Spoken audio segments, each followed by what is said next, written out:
I remember the day in Theology 101 in seminary where the professor was writing down the belief systems that he thought were probably in the class. And it was amazing and kind of disheartening for me to see my belief system just dashed off in 5 or 6 points. He said, yes, this is mystical pietism. It's very popular in Christianity these days. And I thought I had come to this belief system the hard-won way, picking through the beliefs I was raised with and changing this and that, and late-night conversations with friends, deciding, with wine and without wine, coming to the conclusions that you come to when you're in your early 20s. And I was a little just taken aback to see it all on the blackboard there. And I remember feeling the same years later when I saw the beliefs of Emersonian transcendentalism listed. I thought, good night. I have done it again. I've come to this belief system. I thought I was the only one. And here it is. There's this whole denomination of people whose tent encompasses this particular belief system. So I'm going to list the beliefs of Emersonian transcendentalism for you and talk to you about it a little bit. First, I want to tell you a little bit about him. I've talked to you about him before. I'm sure you remember every single thing I said, but let me just recap for those who weren't there. His father was a Unitarian minister who died when Ralph Waldo, he liked to be called Waldo, when Waldo was 8. So he grew up with just his brothers and sisters and his mom. Several of his brothers and sisters died in childhood. 2 more brothers died of tuberculosis as young men. He met a young woman named Ellen Tucker. They met on Christmas Day, and he fell in love. He fell in love hard. And they married in 1827. He was 27 and she was 18. She already had tuberculosis when he fell in love with her and married her. His mother moved to Boston to live with them to take care of Ellen because he was being a Unitarian minister. When Ellen died at 20, Waldo's faith took one more big blow. He grieved terribly. He wrote in his journal a year later that he had gone to visit her grave and dug up her coffin and opened it just so he could see her again. He was just crazed. She had been due to inherit an enormous sum of money when she was 21. And her parents said that she had died before she was 21, so the money was going to stay in the family. But Waldo sued the family to receive the money that had been Ellen's inheritance and won. And so with this money, the income from this sum paid him the same thing that his job as a minister paid him. So he left his job as a minister and began to write. So he traveled and wrote and spoke, and he supported most of his friends in Concord, Massachusetts. It became a kind of what they call a genius cluster, where they played off of each other's thought. They had late-night conversations. They ate together. They borrowed money from Emerson, and they all supported one another's thought. There was Bronson Alcott with his daughter Louisa May Alcott and the whole Alcott family.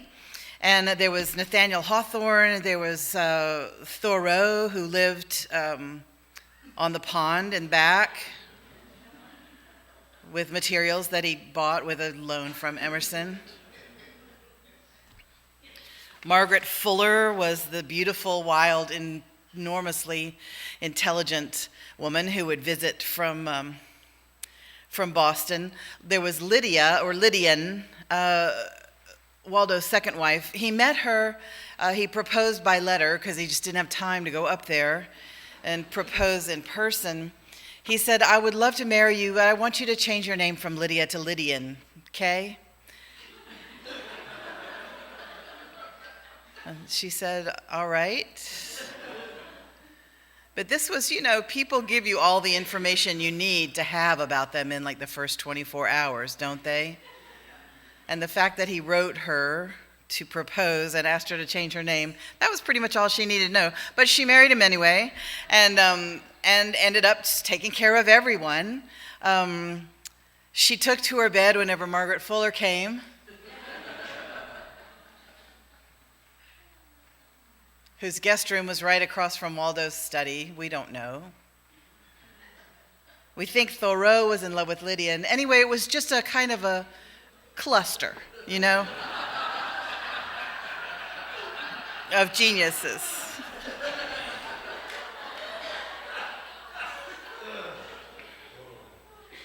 So too much had happened for Waldo to be comfortable with the traditional idea of a God whose plan was at work in the world, a God who planned everything and allowed the evil to happen, and if your child died, well, that was just God allowing this terrible thing to happen. Waldo could not live with an idea of God like that. He was one of those people, like many, many Unitarian Universalists, for whom things need to hang together. You can't just let it wash over you. It's got to make sense. And so the idea of a God who was like that was no God for him. And so what he thought was, where do you go for another idea of God? Plus, the Christian scriptures at the time were being used to justify slavery, enslaving human beings. Not just in the South, my friends. It was everywhere, and Boston was built on slave money. So it was all the enslaving of human beings was everywhere in the atmosphere there. It was the basis for the economies of many, many towns and states in the U.S. So the Christian scriptures were profoundly unsatisfying him. Plus, they were also used to justify the subjugation of women. And he had Margaret Fuller, who was kind of a firebrand of feminism. Some of the things she said, even back then in the early 1800s, would raise eyebrows now, not just in Texas. So he did not hold much weight. Christian scriptures did not hold much weight with him, or the Jewish scriptures either. Now, the Eastern scriptures of Buddhism and Hinduism were just beginning to be translated. They were seeping into the consciousness of the American intellectual world. And so that began to be a place where he would go for inspiration in his thoughts about a different way of seeing God. Plus, he believed that your personal experience was as precious as any scripture. What rang true for you, what made sense to you, given your experience, was what you should go on. So many churches back then asked you to ignore your own experience, or asked you to ignore the things that made sense to you, and he did not want to do that. Why, he thought, were there some moments in life that just catch fire, that glow with meaning and with power? And why do some conversations have a depth and a quality that makes you feel transcendent? Why do some things you read seem to leap off the page at you and other things just lay there? What is at work here? How do some people seem to be centered in a power that other people do not have flowing through them? And how do most people know what's right and wrong without even being taught? Why do we feel bad when we do something wrong and good when we do something good?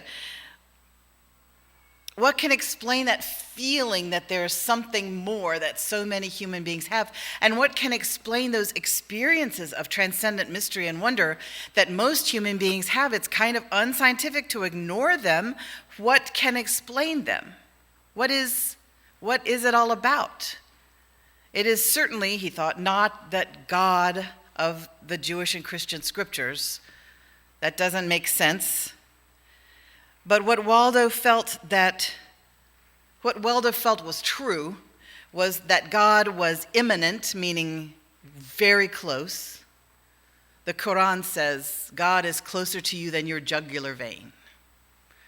That God was very close, and that God was in nature and in human beings as part of nature.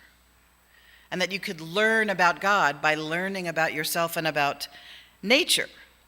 So he felt that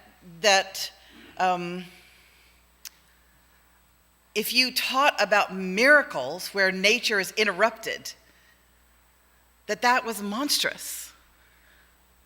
Because God created nature, is part of nature, and so anything that disrupts nature in a kind of a miraculous way is discounting the glory of God. Emerson said, "A human being is a stream whose source is hidden, whose being is pouring in from somewhere else. As the earth lies in the soft arms of the atmosphere, so does each human being lie in the arms of the Oversoul." The Oversoul is what he called the power that's in the seed, the power of life, the power of truth, the power of growth, the mystery that moves through life. The unity with which we are all made one with each other. Can you hear the teachings of the Eastern scriptures that he's been reading? Everything is one. There is a common heart. He wrote, "All sincere conversation is its worship. All right action is submission to it. It is the force that makes us feel enlarged by doing good and diminished by doing wrong." He said, "Within each person is the soul of the whole, the wise silence, the universal beauty to which every part and particle is equally related, the eternal one. And this deep power in which we exist," we read this together before our meditation, this deep power in which we exist, whose beatitude is accessible to us. When it breathes through our intellect, it is genius. When it breathes through our will, it is virtue. When it flows through our affection, it is love. Emerson was not alone in describing this view of God. There was a Unitarian minister working in Boston at the time, Samuel Reed, who was a tremendous inspiration to Emerson, who was also teaching this to his congregation in the early 1800s, calling for a religion which sees God in everything.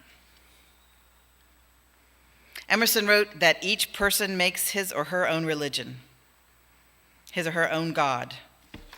And the way you get to God is by imagining your own soul and spirit at its best, at its most perfect.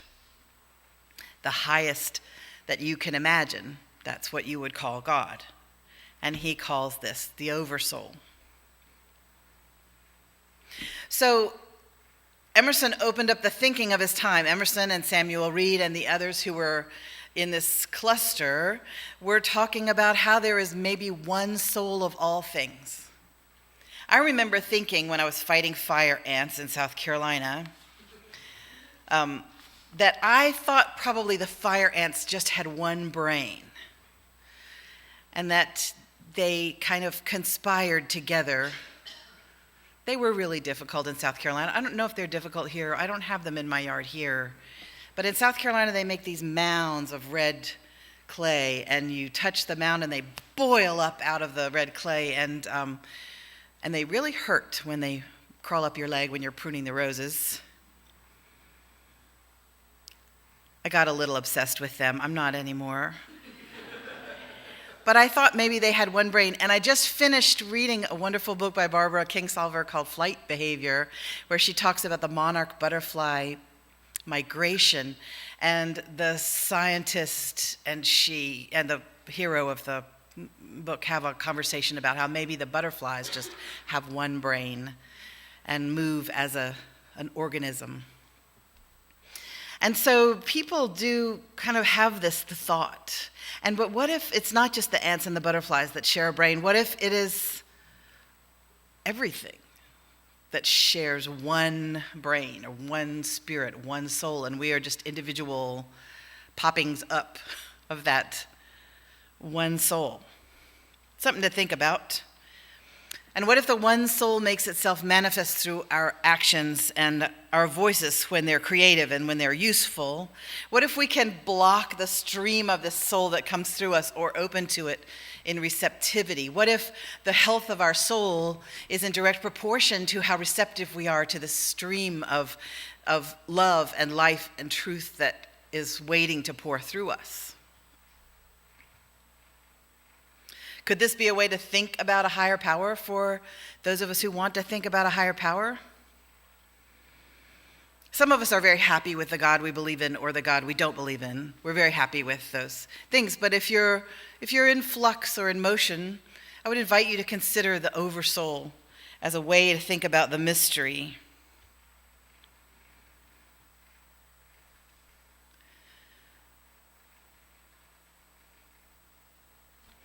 I'm going to read the list right now. You see if this touches on anything you believe. This is not a creed. The Transcendentalists don't have a creed. It's just a list somebody put together as things that they could kind of agree on. The human soul is part of the Oversoul, or the universal spirit. Therefore, every individual is to be respected because everyone has a portion of the life force of God, of the Oversoul. This Oversoul, or life force, or God, can be found everywhere, a deep power in which we exist. The divine can be found both in human nature and in nature. Jesus also had part of the Oversoul, so he was as divine as everyone else. The miracles of the Bible are not to be regarded as important as the whole world is a miracle, and the smallest creature is one. More important than a concern about the afterlife should be a concern for this life. Emerson said, "The one thing in the world of value is the active soul." Emerson also said, don't ever quote him. He hated quotations. That's two. Death is never to be feared, for at death the soul merely passes to the Oversoul. Emphasis should be placed on the here and now. Thoreau said, "Give me one world at a time." Evil is merely an absence of good and not a force in its own right. Light is more powerful than darkness because one ray of light penetrates the dark.